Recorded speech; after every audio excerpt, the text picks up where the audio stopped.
He needs 5 people. Yeah, I need 5 people. I had to have someone leave last minute for business purposes. Is it in here? Yeah, she's at lunch and I'm not going to bother, so I'll just take the reduction.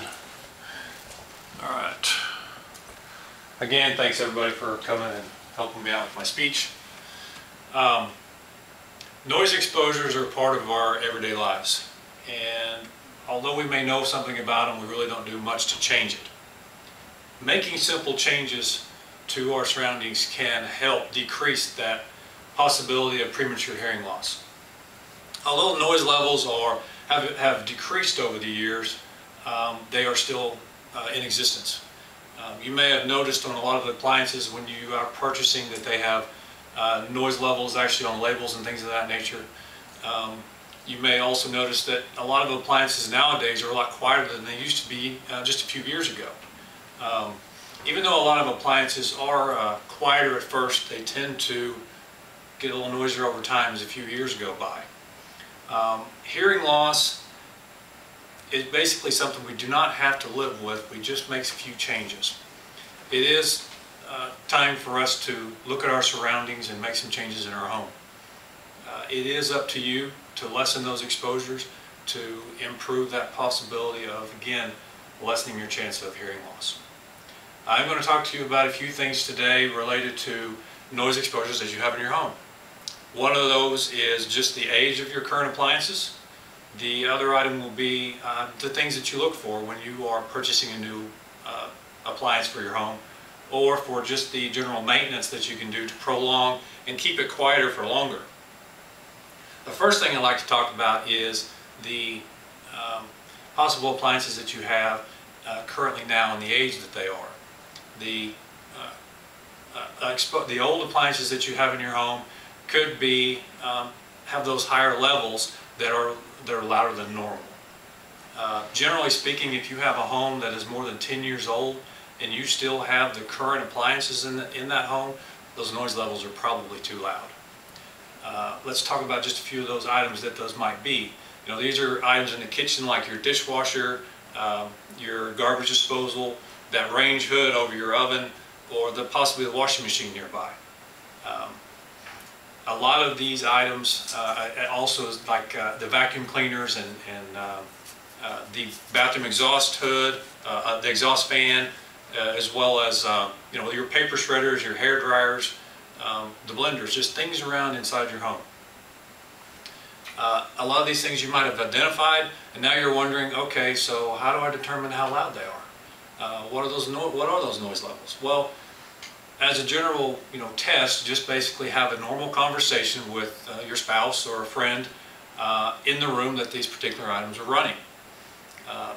Dr. Brian Flagger, he is an audiologist at Boston's Children's Hospital, stated in a 2010 article that as a general thumb, you have a conversation and it is difficult to have that conversation without shouting, then you're probably in an area that's too noisy. Okay, so now we've identified these items, these noise makers. Now what? Making changes and purchasing new appliances for your home can drastically reduce those noise levels. The appliances that you have, oh no, I just forgot that line. The appliances that you have currently in your home are, manufacturers have made changes in a lot of the things that they do and have reduced those noise levels.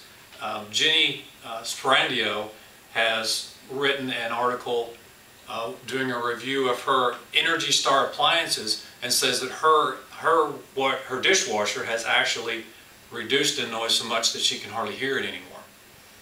In a 2010 dishwasher review, Kendra Dahlstrom stated in her 2010 article for home renovation repair that even though you may purchase a less expensive item, it may have great efficiency, great cleaning power, but its noise levels are rackety, as she would put it. In a 2007 survey, as you see with some of the handouts I've given you, Zimmerman and Deltorf have basically done surveys where 84% of consumers are looking for noise levels when they purchase their appliances. 87% of those will also have said that they are actually will purchase or actually are willing to pay for the noise reduction in a dishwasher or say a washing machine.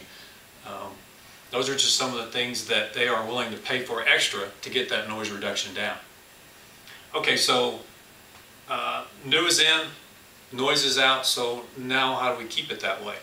You know, here I'll basically talk to you about some of the things you can do to keep those noise levels down for from here on out, or to help improve that.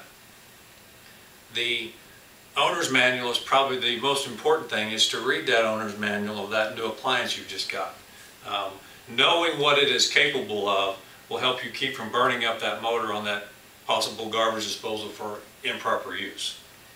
General cleaning of just the filters, brushes, and hoses can also help keep that quieter longer as you're using it.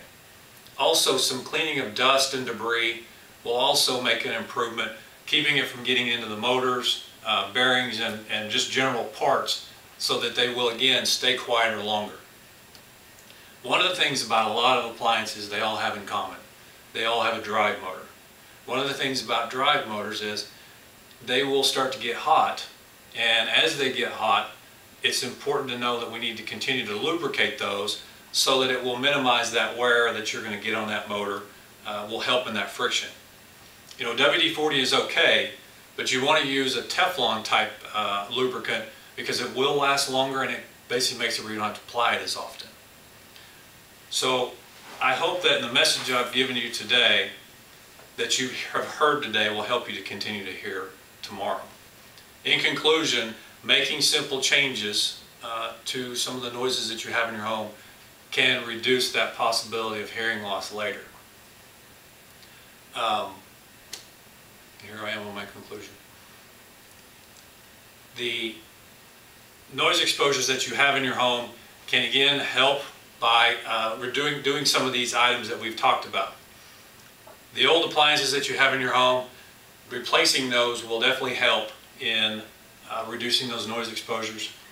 And then having new ones, again, will drastically make a difference in reducing the amounts.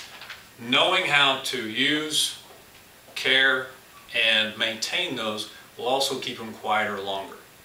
This may not be the only thing that you can possibly do to decrease those noises in your home, but it is a start. We cannot control all the noise exposures that we have around us, but this is one area where in your home you can make those changes. Take the time to listen to the noises that are in your home so that you can hear it better. Thank you again for your help.